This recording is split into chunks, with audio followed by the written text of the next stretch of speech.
In many Western countries, boys are now more likely to be diagnosed with learning disabilities, drop out of school, and less likely to attend university than girls.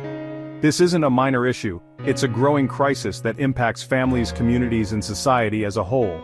We see the effects in classrooms, workplaces, and in the troubling statistics on male suicide. The roots are complex educational systems that don't fit boys' learning styles, rigid ideas of masculinity, and a culture that discourages men from seeking help. For too long, we've assumed boys are just unruly or that men should simply tough it out. But what if these behaviors are responses to systems that are failing them? The struggles of boys and men often remain hidden partly because of a reluctance to acknowledge male vulnerability.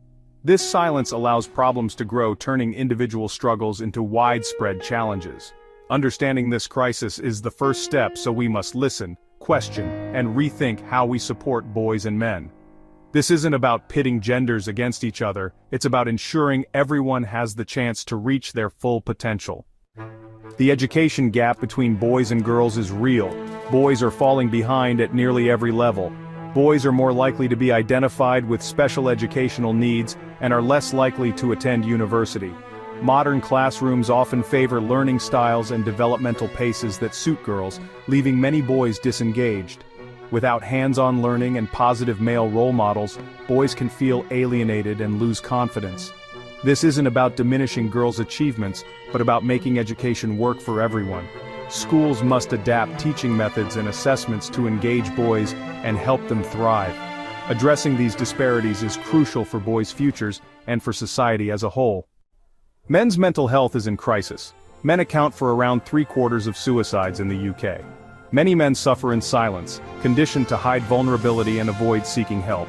Suppressed emotions don't disappear. They often turn into anger, substance abuse, or withdrawal. These are coping mechanisms, not character flaws.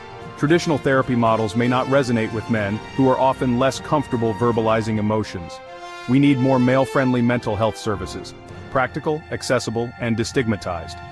Raising awareness is vital, but real change means making support easy to access before crisis hits. Supporting men's mental health benefits families, workplaces, and communities. Cultural expectations, the man box, teach boys to be tough, competitive, and emotionally restricted. Phrases like "boys don't cry" send powerful messages that vulnerability is unacceptable. This pressure leads men to hide their true feelings, causing stress and loneliness, and shame. The expectation to be the provider adds further strain, especially during economic hardship. Men who break from traditional roles can face ridicule or exclusion.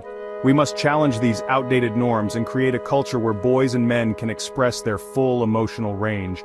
True strength lies in authenticity, not in suppressing feelings. Redefining masculinity benefits everyone. Solving these crises requires action from schools, families, and communities. Schools should use teaching methods that engage boys, more movement, hands-on projects, and male role models. Families can foster emotional literacy by encouraging boys to express feelings and challenging stereotypes at home. Communities should offer support groups and mentorship programs for boys and men. Public campaigns can destigmatize men's mental health and promote help-seeking as a sign of strength. We need to redefine masculinity to value empathy, communication, and emotional intelligence. Media should showcase diverse, emotionally articulate men. By working together, we can help boys and men thrive, academically, emotionally, and socially. Change starts with each of us. Despite the challenges, there's hope.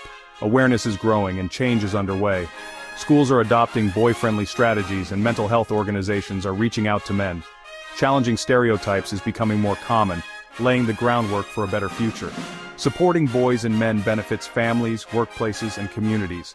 We need a new narrative of masculinity that values vulnerability, emotional expression, and diversity. This empowers boys to grow with confidence and men to live authentically. The journey is long, but together, we can ensure no one is left to struggle in silence. A future where men embrace their whole selves is within our reach.